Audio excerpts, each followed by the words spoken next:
Halo, assalamualaikum warahmatullahi wabarakatuh. Perkenalkan, saya Tiara Prasetyadianti.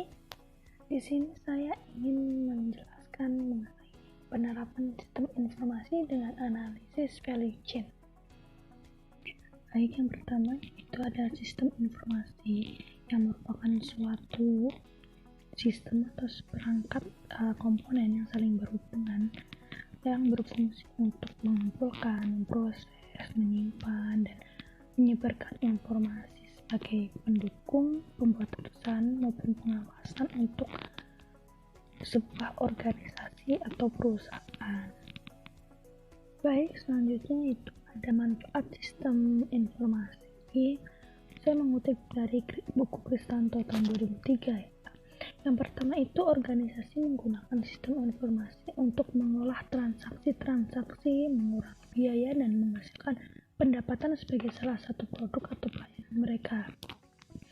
Kedua, bank menggunakan sistem informasi juga untuk mengolah cek nasabah dan membuat berbagai laporan rekening koran dan transaksi yang terjadi. Ketiga, ada perusahaan juga menggunakan sistem informasi untuk mempertahankan persediaan pada tingkat paling rendah agar konsisten dengan jenis barang yang tersedia. Jadi sistem informasi ini bisa dipakai dalam berbagai perusahaan, berbagai bidang usaha. Baik, untuk selanjutnya ini ada hubungan antara strategi bisnis dengan sistem informasi dan teknologi informatika. Apa sih hubungan ketiga itu? Dari gambar di samping ya, dari model di samping yang pertama ini ada bisnis strategi, di mana di dalam strategi bisnis ini merupakan tempat kebijakan bisnis diambil. Terus ditetapkan juga arah dan tujuan dari bisnis tersebut. Maksudnya gimana, mau dibuat seperti apa perusahaan tersebut, dan juga perubahan seperti apa yang harus dilakukan agar tujuan dari perusahaan dapat tercapai. Terus dalam memutuskan strategi bisnis perlu digunakan pertimbangan berupa sejauh mana perkembangan sistem dan teknologi informasi yang ada di lingkungan luar organisasi atau perusahaan agar perubahan yang ditetapkan atau strategi bisnis yang sudah dibikin itu dapat berjalan dengan efektif dan efisien. Dari hal tersebut dapat dihasilkan pula keunggulan apa yang ingin dibuat atas penerapan sistem teknologi informasi di lingkungan tersebut atau di lingkungan bisnis agar dapat bersaing dengan kompetitor. Lalu setelah strategi bisnis ditetapkan, maka perusahaan memiliki arah dan tujuan yang jelas. Arah dan tujuan tersebut digunakan sebagai pedoman dalam menyusun strategi sistem informasi. Strategi sistem informasi dibuat berdasarkan kebutuhan apa saja yang dibutuhkan oleh perusahaan untuk mencapai tujuan dari bisnis, sehingga strategi sistem informasi harus benar-benar sesuai dengan kebutuhan bisnis dan permintaan untuk mencapai keunggulan kompetitif dari kompetitor. Dari strategi sistem informasi akan dihasilkan kebutuhan dan prioritas sistem informasi yang harus dirancang atau dibuat. Dari kebutuhan dan prioritas tersebut dapat ditentukan teknologi seperti apa yang dapat diterapkan agar dapat mendukung strategi sistem informasi yang telah dibuat. Perencanaan teknologi yang dapat diterapkan inilah yang disebut dengan strategi teknologi informasi. Strategi teknologi informasi memfokuskan diri pada sejauh mana teknologi dapat berperan untuk membantu aktivitas perusahaan. Selain itu, strategi teknologi informasi juga berorientasi kepada teknologi yang tersedia saat ini yang dapat membantu penerapan strategi sistem informasi sehingga dapat mendukung tercapainya arah dan tujuan dari perusahaan tersebut. Baik, selanjutnya itu ada value chain analysis. Ini merupakan proses di mana sebuah perusahaan mengidentifikasi kegiatan utama dan bantuan yang menambah nilai produk, kemudian menganalisisnya untuk mengurangi biaya atau meningkatkan diferensiasi.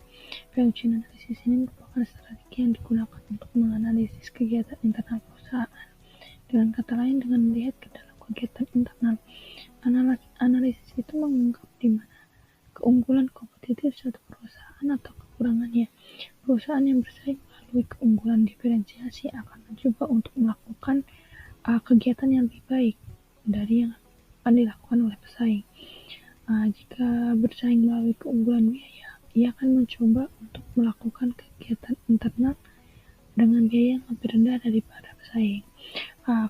Ketika sebuah perusahaan mampu memproduksi barang dengan biaya yang lebih rendah dari harga pasar atau untuk memberikan produk-produk unggulan, ia memperoleh keuntungan. Lalu ini merupakan model Porter's value chain, di mana value chain analisis ini banyak digunakan oleh perusahaan-perusahaan,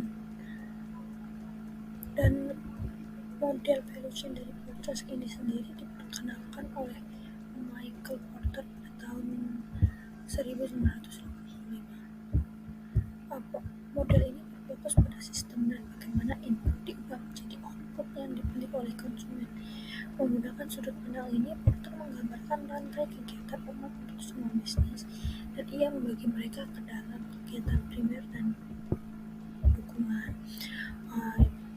Di atas ini kan ada support activity ya, maksudnya adalah aktivitas pendukung dari model tersebut. Yang terusnya apabila lanjutkan adalah aktivitas utama.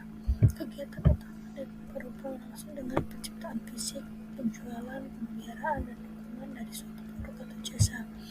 Yang pertama ini ada inbound logistik. Ini merupakan semua proses yang terkait dengan menerima, menyimpan, dan mendistribusikan input internal. Kedua ada operations, yaitu kegiatan transformasi yang mengubah input menjadi output yang akan dijual kepada pelanggan. Lalu ada outbound logistik, kegiatan ini memberikan produk atau layanan kepada pelanggan. Selanjutnya ada marketing dan sales. Ini proses yang digunakan untuk membujuk pelanggan untuk membeli produk yang dijual oleh perusahaan. Terus ada service, yaitu kegiatan yang berkaitan dengan mempertahankan nilai dari produk atau layanan kepada pelanggan setelah membeli produk. Kegiatan mendukung nih ya, yang di atas tadi ini berfungsi dalam diagram garis putus-putus menunjukkan bahwa setiap dukungan atau sekunder aktivitas dapat berperan dalam setiap kegiatan utama.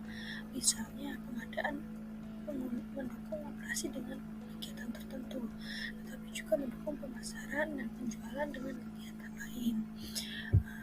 Seperti ada procurement ya, atau purchasing, itu kegiatan organisasi untuk mendapatkan sumber daya yang dibutuhkan untuk beroperasi. Kedua ada human resource management. Ini itu merupakan penilaian seberapa baik sebuah perusahaan merekrut, melatih, memotivasi, memberi penghargaan, dan mempertahankan para pekerjanya.